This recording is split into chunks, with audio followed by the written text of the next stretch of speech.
This is Research Like a Pro, episode 101, Proof Arguments. Welcome to Research Like a Pro, a genealogy podcast about taking your research to the next level, hosted by Nicole Dyer and Diana Elder, accredited genealogy professional. Diana and Nicole are the mother-daughter team at FamilyLocket.com and the creators of the Amazon best-selling book, Research Like a Pro, a Genealogist's Guide. I'm Nicole, co-host of the podcast. Join Diana and me as we discuss how to stay organized, make progress in our research, and solve difficult cases. Let's go. Hi, everyone, and welcome to the show. I'm Nicole Dyer, and I'm here with my mom, Diana Elder, accredited genealogist. Hello, how are you? I'm doing well, Nicole. How are you doing today? I'm doing great. What have you been working on? Well, I've been finishing up several client projects. Then I'm also working a little bit on one of my own projects. I've talked a lot on the podcast about my Cynthia Dillard project.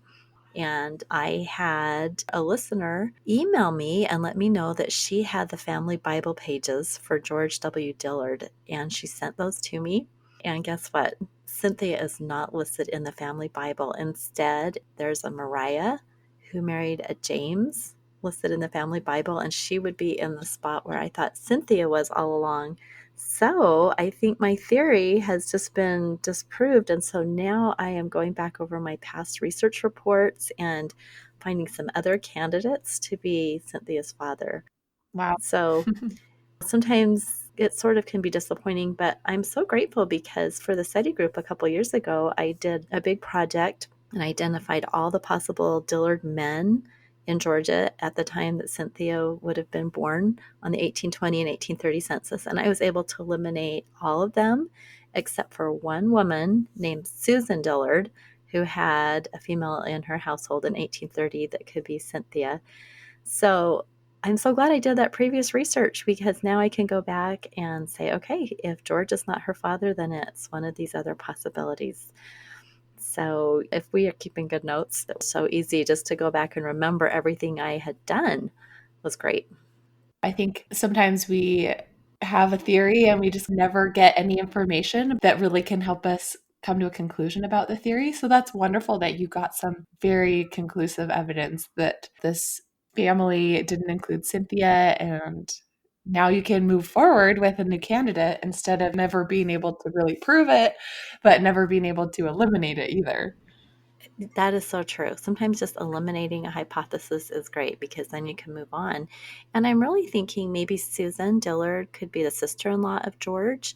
There are a couple of things that let me think that Cynthia is still somehow connected to the family because she named a son Leonidas, and George had a son named Leonidas by his second wife. And in my mind, that's sort of an unusual name. So I'm still thinking there could be a connection. Yeah. And I'm just going to keep working now on a different hypothesis and go to work on researching that. Yeah, and it sounds like there were not that many men or women in Georgia at that time with the Dillard surname, if you were able to eliminate most of them. Maybe they were all relatives. Yeah, it's possible. Lots of new ideas for research, that's for sure. Well, today we're talking about proof arguments, and this is the next episode in our series about certification preparation. And as you know, I'm preparing to submit my portfolio to the Board for Certification of Genealogists. And we're just going through some of the different portfolio elements and discussing them. So today we're talking about the portfolio element about writing a proof argument, and it's called the case study. So, what is a proof argument? The definition from genealogy standards in the back of the book is that a proof argument is a documented narrative that explains why a genealogist's answer to a complex genealogical problem should be considered acceptable, and which may either be a standalone product, like a case study, journal article, or report, or appear within a chapter, family history, or other genealogical work in print, online, or elsewhere. That's a really good definition. And as you were reading that, I was thinking about all the different places where I put a proof argument. You know, in my client work, a lot of times I'm doing something very similar to that. I am writing what I find, but then I'm coming to a conclusion and saying, well, this and this and this all come together to prove that this is the father or the mother or the spouse or what have you.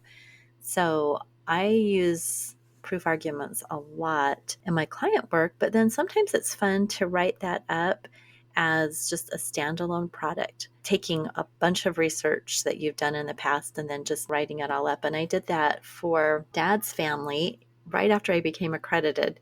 He said, well, why don't you write up my Mary French case? He had done all this research on proving that Mary and Brian was really Mary French and that her father was James French. And so he dug out all of his findings, which were on various pieces of paper. And I actually redid all the research, found new things, and then wrote it up.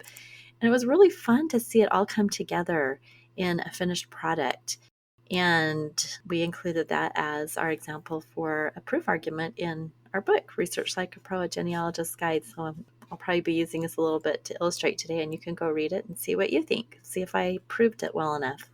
I think we haven't done a podcast episode about that case study, and that might be a fun episode to do, just all about that proof argument. Yeah, it's a fun case set in Kentucky, proving a woman's father. It's been a fun one. So let's go back to talking more about proof arguments and the genealogical proof standard. So in genealogy standards, it talks about proof arguments and says that a written conclusion is required if you're going to meet the genealogical proof standard. So there's several kinds of genealogical proofs. The proof argument that we're talking about today is for the more complex genealogical problems. But the other types of genealogical proofs that we might have are a proof statement, where all we need is two citations to demonstrate our accuracy of that conclusion, and we don't need to have any extra explanation. So maybe we just have a sentence that states the conclusion and a footnote that has the two citations. And then sometimes we need a proof summary. Maybe there's a little bit more explanation needed because there's some minor conflicts. And so maybe we need a list of evidence that supports the conclusion. So typically, a proof summary only requires a few paragraphs or pages. Often in our research reports, this is what we're doing. We're sharing the evidence that leads to the conclusion. So we have a proof summary. But what a genealogical proof is not is just a source or a citation. I think sometimes beginning genealogists maybe say, like, I've proven this because I have a source. And you tell somebody, yeah, it's proven, I have a source. But the other person looks at the source and is like, well, I don't see the evidence that you see. So it really is important to meet the genealogical proof standard by having a written conclusion. It sometimes will just be a simple statement, and sometimes it will be a simple proof summary with a bulleted list of evidence that's source cited. But other times it will be a proof argument where it's a complex genealogical problem, and we need to have multiple pages that go through all the evidence and argue the point. Well, I have a good example from a research project I just did last week. This was the one I was doing in Texas with the ancestors who had come up from Mexico. The client had the name Carlotta Garcia and her parents from the death certificate. And then we were able to find the baptism record and the civil registration that had the same parents. So there were no conflicts. We had two independent sources. The only thing that was a little different was the reporting of the actual date was off just a little bit for the birth date. So it was just a minor conflict, but because they were a little bit conflicting, I had to write a little bit explaining that when the father came in to register the birth several months later, perhaps he got the birth date wrong, or perhaps the priest wrote it down wrong when he was recording the baptism. But it was just very minor. And it was the same location, the same parents, the same names of the girl, and it was very close. So that could be resolved in just a few paragraphs. What a good example of a proof summary where there's a minor conflict, but it doesn't take more than a paragraph or two to explain it. Right. In genealogy standards, it also talks about when to use a proof argument. And I really like this. It's on page 35. And it talks about how when you have a challenging case that you need to explain, then that's a really good time to utilize the proof argument. Sometimes your research will reveal significant conflicts. A minor conflict is kind of like what Diana just explained, where everything correlates except maybe the birth date is just a little bit off, and that can be explained. But a significant conflict would be like a real identity or relationship question that casts doubt onto the conclusion, right? Genealogy standards doesn't really define what a significant conflict is. It just says, in your opinion, or maybe that's in the application guide, but it is in your opinion. So if you're deciding whether or not to choose a case study for your portfolio, you just have to decide what you think is a significant conflict. So sometimes I think that's challenging. In the certification discussion group, one of the portfolios that we were allowed to read as an example had chosen a conflict that one of the judges didn't think was significant. I can't remember now exactly what it was about, but I think it might have been a conflict of birth dates. But I think it's interesting to consider what we think might be a significant conflict between evidence items. Another time when you would want to use a proof argument is when there is no direct evidence to reach a conclusion. So, a case of indirect evidence, building up a case of all these clues that lead you to a specific conclusion, but you don't have anything that directly states that conclusion. That's the type of case study that I'm probably going to use for my portfolio. So hopefully I don't find any direct evidence to make it so that I can't use it for my portfolio, which is kind of the opposite of what we would typically hope to find as a genealogist. We're usually wanting to find direct evidence. That is funny. And you never know. Back to my example of the George Dillard, who knew there was a family Bible out there and all of this evidence that I didn't know about. So, maybe you'll find a land record or a probate record from someone you hadn't even thought to research that directly states it. So I think it's really wise to go with conflicting evidence. For sure, when you're choosing that. In genealogy standards, it also talks about how when you're deciding to use a proof argument or not, if you need to have a lot of pages that describe the challenge and the conclusion, and it's very extensive, then really that's the time to create a proof argument.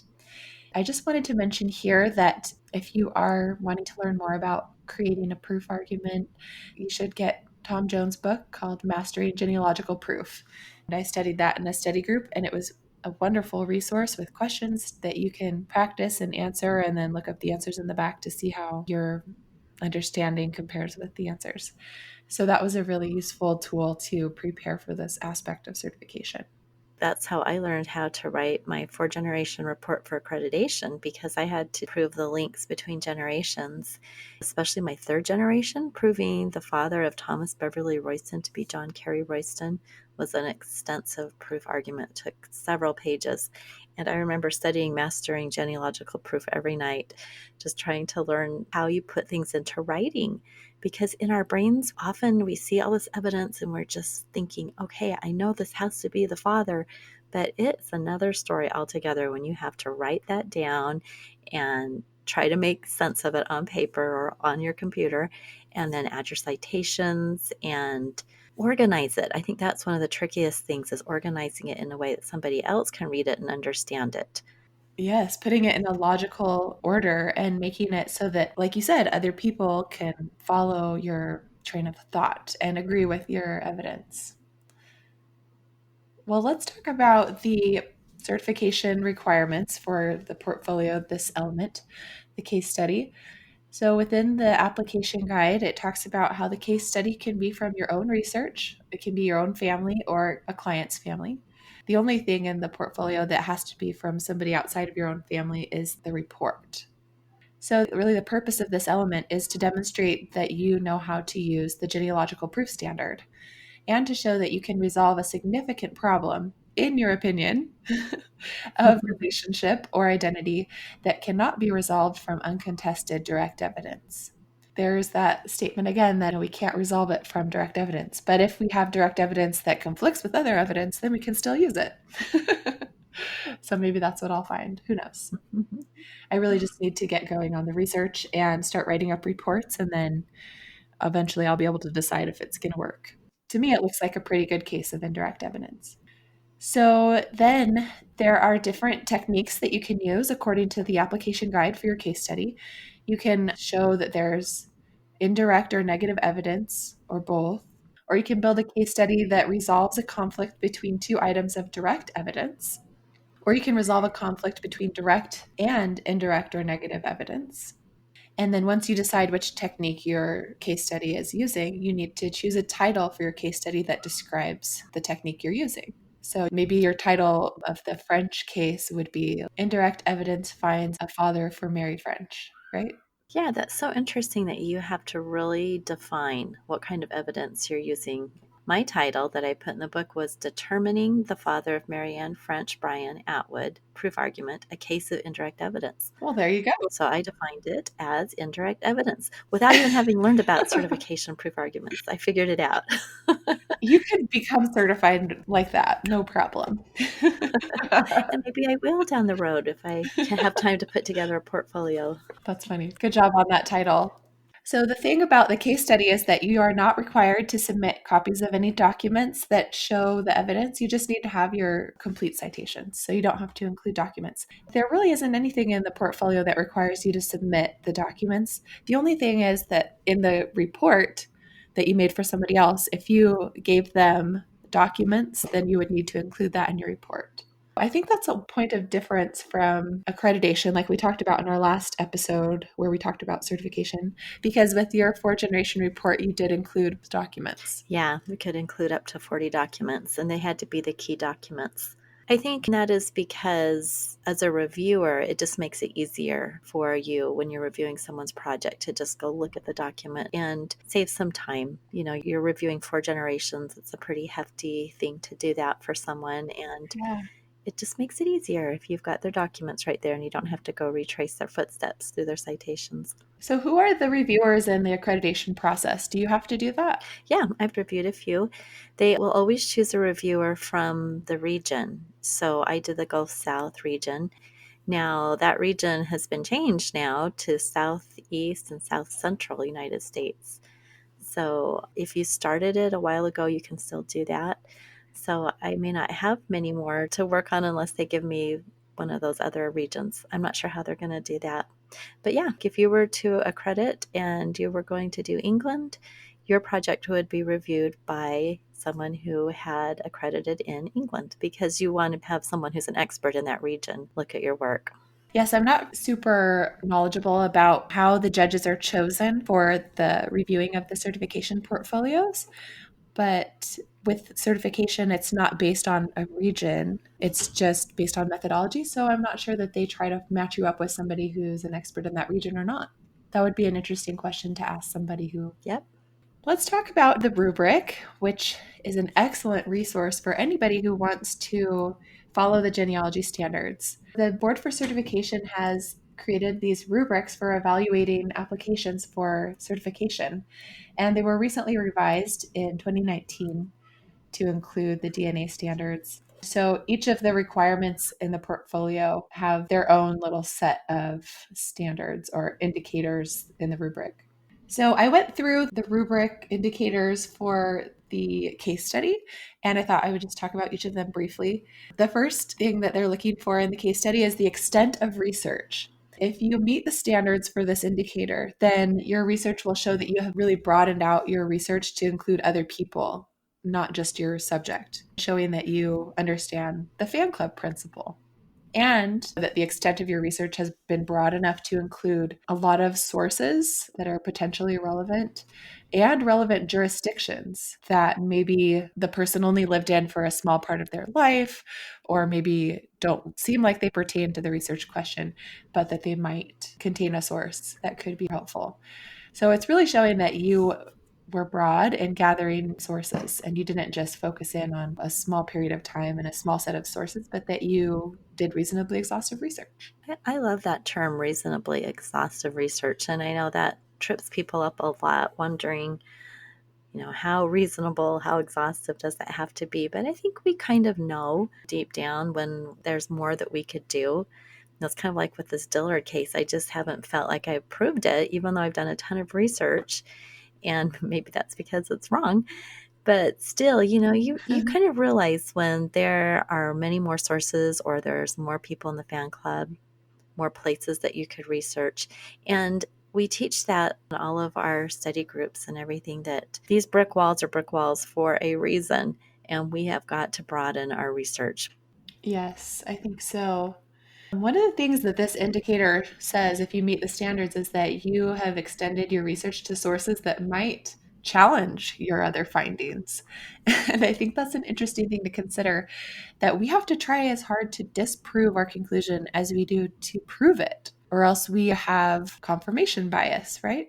Yeah, I think about that all the time. How often do we do that? We find these things that line up and it just seems like this is the right thing, but we really do have to try to disprove as well as prove our argument. Right. I love that you're doing that with the Dillard research, really looking into this family Bible and to the children that it mentions, not being afraid of looking at the evidence that might disprove what you had thought. Yeah, I've thought a lot about it, and I thought, I could have just written up a proof argument and lined everything up and said, okay, George Dillard has to be the father. All these things work. And I think that would be a great example of confirmation bias because I had done so much research and thought it just had to be him. But, that is not what we do. I don't ever feel comfortable in telling a client or for my own research that this is absolutely the ancestor unless I feel like I've done enough research. And often that has included some DNA evidence, which is wonderful because that can really positively prove our conclusions if we, put it all together. That's such a good point. I'm really glad you brought up DNA for this, because in this indicator, it says that if DNA is used, then we need to make sure that we meet standards 51 and 53. For those of you who have read genealogy standards, it doesn't say that we have to use DNA, but we need to consider using it in our reasonably exhaustive research if it could be relevant to the problem. Well, I've decided that DNA has definitely got to help me with the Dillard case because I just have a feeling, after all the research I've done, that I'm going to need DNA as the final proof. So I am really excited to start working with DNA, that I can finally figure out who Cynthia's father is. Yay. Well, I think that you did a really good job with starting off this research in the documentary sources, because a lot of the experts recommend that you do the first phase of research for your difficult cases that might want to include DNA in traditional records first, so that you have a really strong foundation of understanding who the candidates were. And when you start going into the DNA, you'll notice names that you've already seen before in the records that could be the siblings to your person. You'll just be better able to understand the DNA evidence if you have a strong foundation in the traditional records. Yeah, and that's why we do traditional genealogy alongside our DNA work. Okay, let's go to the next indicator in the rubric. So the next one is adequacy of source citations. And it just says that the sources are cited fully and consistently. If you don't meet the standards there, then you have missing citations. They're incomplete or inaccurate, or you don't have any style or consistency to your citations. So you can see that source citations are important to be consistent and to be accurate. The next indicator is quality of evidence. The indicator for meeting standards there is that the evidence is drawn from reliable sources and information, and the use of any weak evidence is logically defended. So, have you ever had to use weak evidence in a proof argument or a report that you've been using, like an authored narrative or something? Yeah, every so often. And in this case study of Marianne French, Brian, I do use a derivative source, and we tried so hard to get to the original. It is a census from the Catholic parish, the Barron's Parish Census in Perry County, Missouri. And it was just posted on Ancestry. And it is an image of the derivative source, but I don't like to really source something that just came off of Ancestry. But because it was an image, and we tried contacting and trying to find it. So if any of our listeners know how to get a hold of something original from Perry County, Missouri, let me know, because we kind of struggled with getting an original record there. But I felt like it had such good evidence in it that I used it. I wouldn't say it was weak evidence. I would just say it's not as an original of a source as I would like to generally use. Definitely. You're right. A derivative isn't as reliable as an original. So, yeah, it would be good to find that original, but sometimes the originals have been destroyed. And I've seen that in case studies where the author has had to use a derivative and they explain, the originals aren't available. So, this is all we have. Yeah, we don't always live in a perfect genealogy world where we get everything we want. And we do have to use what is out there and what is available.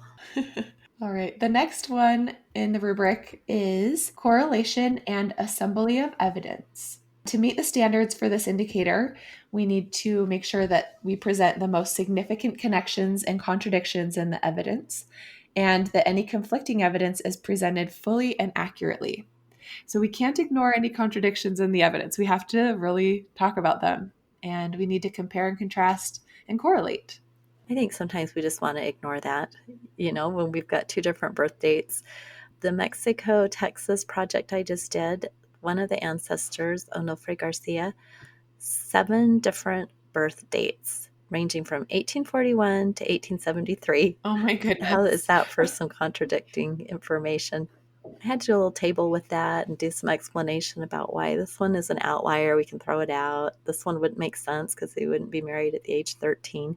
You know, come to one that's more sensible. But we'll definitely have all that. And we need to address it. We can't just ignore it. Yes. That brings us to the next indicator, which is the resolution of conflicting evidence. This was a very brief statement. To meet the standards, you just have to make sure that your conflict resolutions are logical. That's it.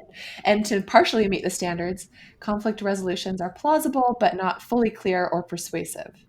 And then if you don't meet the standards, conflicting evidence is left unresolved, or most conflict resolutions are illogical, unclear, or unconvincing. So when I read this, I just thought, well, how do we know if it's logical or not?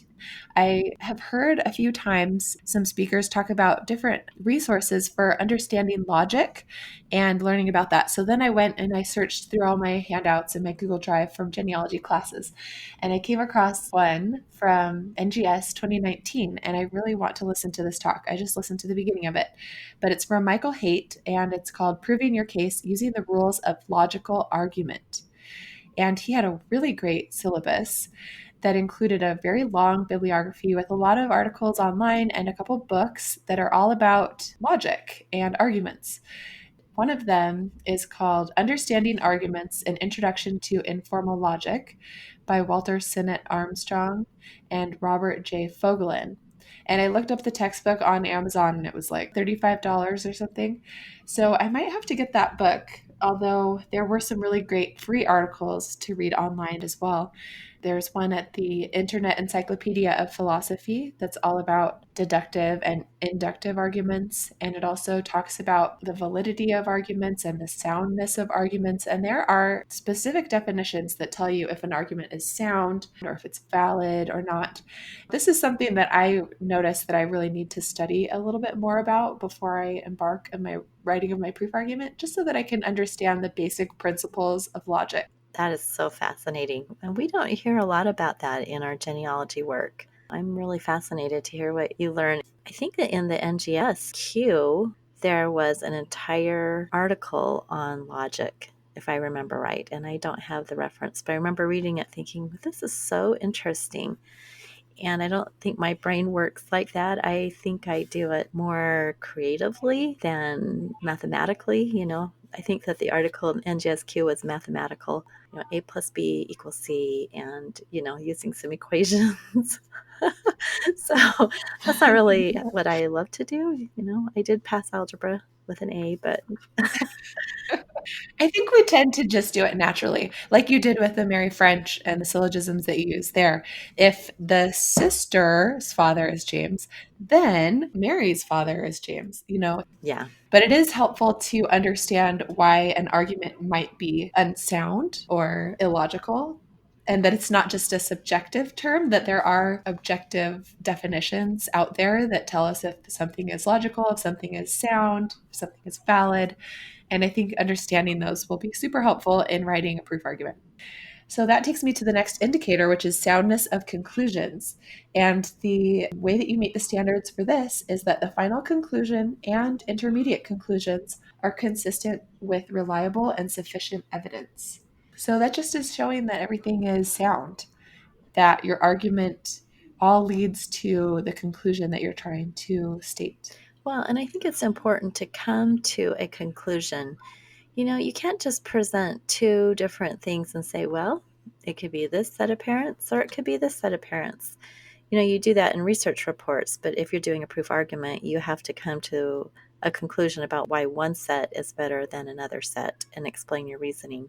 And sometimes in genealogy, we never really come to 100% proof. Maybe we're working at the 95% level, but we can still say this is almost certainly the set of parents. What do you think about that? Well, I was just thinking that in logic, they say that you either have a valid argument or a not valid argument, and you can't say it's partially valid. So I wonder how that would relate. I'm not an expert, but I think when you have met the GPS, then you can say that you've proven it, but that doesn't mean it can't be overturned. I think when we're doing research reports, we have to use the qualifiers, like you said, of this is almost certainly so and so. But then once we've built a case and we're writing the proof argument and we've met all the requirements of the genealogical proof standard, then I think we are able to say this is proven until further evidence is found. You know what I mean? Yeah, I think that's exactly right.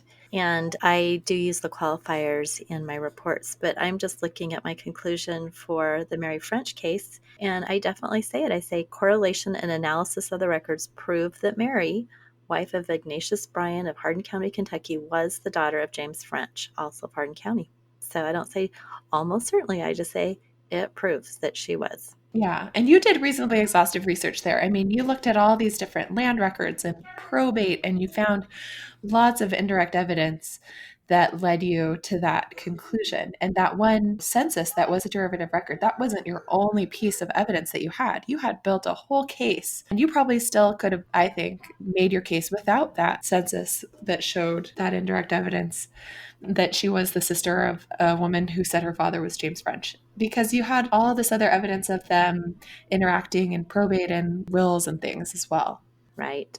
Yeah, it is interesting looking back at this. And, I'm just so glad I wrote this up because people had her connected to James on Ancestry and Family Search. And my husband had done a lot of this research.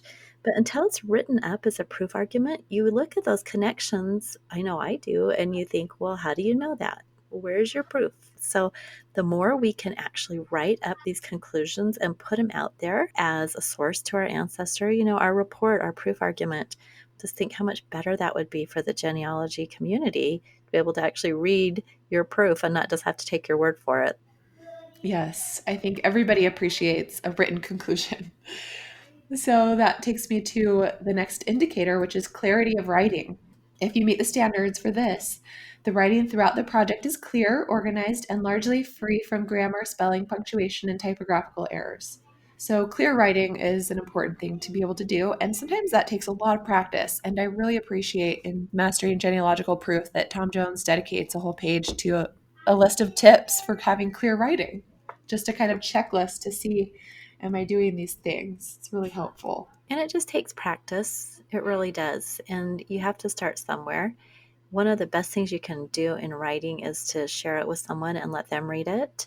I thought when I did my third generation that I had it done so well, and then I shared it with a friend who was also going through the accreditation process, and she said, "Can we talk about this?" And she came over and sat down with me, and she said, "This is great. I get all the evidence, but I was really confused on this section and this section." And I realized that in my head it was perfectly clear, but I had not organized it well enough. So we really need to have other people read our stuff and give us feedback. Yes, and I think that's a challenge for people who are working on certification because the portfolio is not supposed to be peer reviewed. So I think it's important before we create our work samples for the portfolio to participate in as many study groups as we can where we do get peer review and evaluation from others, because then we can get some feedback that we can apply to how we do things and improve and practice. So we were talking about this actually, like, how am I going to make sure that my portfolio samples are good without having somebody else read them and give me feedback? And one of the ideas that we came up with is to write it and then go away from it for a few weeks and then come back to it with fresh eyes to see if it still makes sense. That's a really good idea. And the other thing that I like to do with my research reports is to actually print them out and read them on paper because sometimes paper makes you look at things a little differently than just looking at it on a screen. And so I like to let them sit overnight and then look at it the next day on paper and then go through it with my red pen and mark it up. Just a different perspective on it.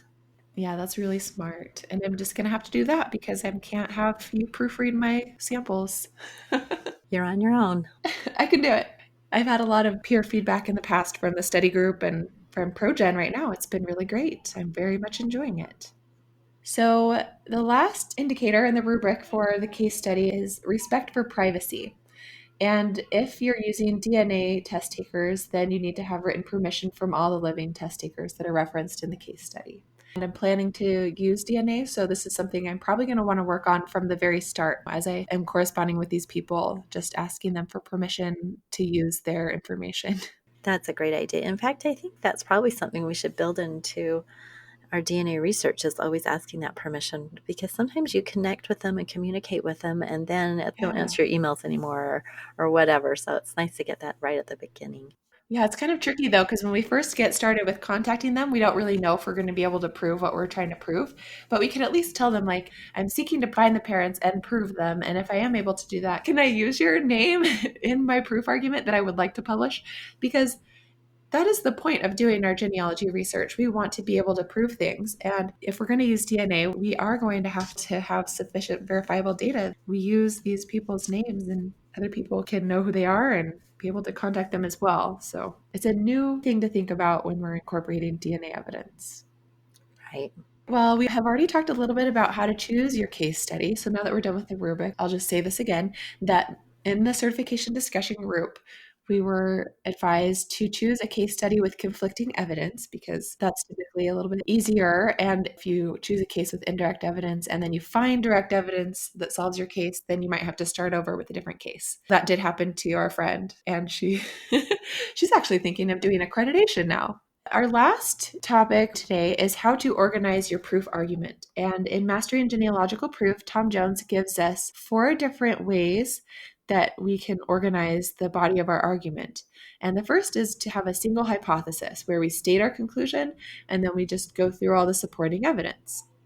And then another way to do it would be an alternative hypotheses organization, where you propose 2 or more competing hypothetical answers to the research question, and then you eliminate all the other hypotheses except for one. Then the next one is building blocks. And this one is a really common way to organize a case study. We see this a lot in the NGSQ articles, where you organize the argument around the points that support the conclusion, and each point builds on the one before it.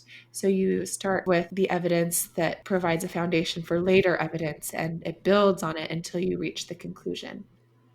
And then the last way is syllogisms.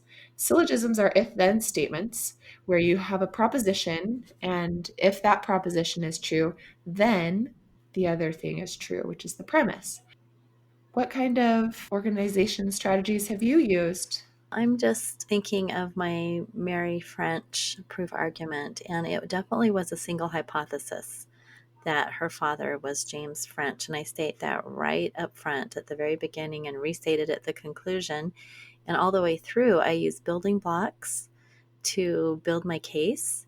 And then I also use a syllogism because I have that parish census where Monica French is listed with her husband, and she states her father was James. And then Mary French is listed as Monica's sister. So I say, well, if these were sisters and Monica states her father is James, then James would be the father of Mary. So it's kind of fun to see that little syllogism there. But everything else pretty much just built on each other. And then at the very end, I do a table to kind of review and remind the reader of the different evidence and how it all comes together.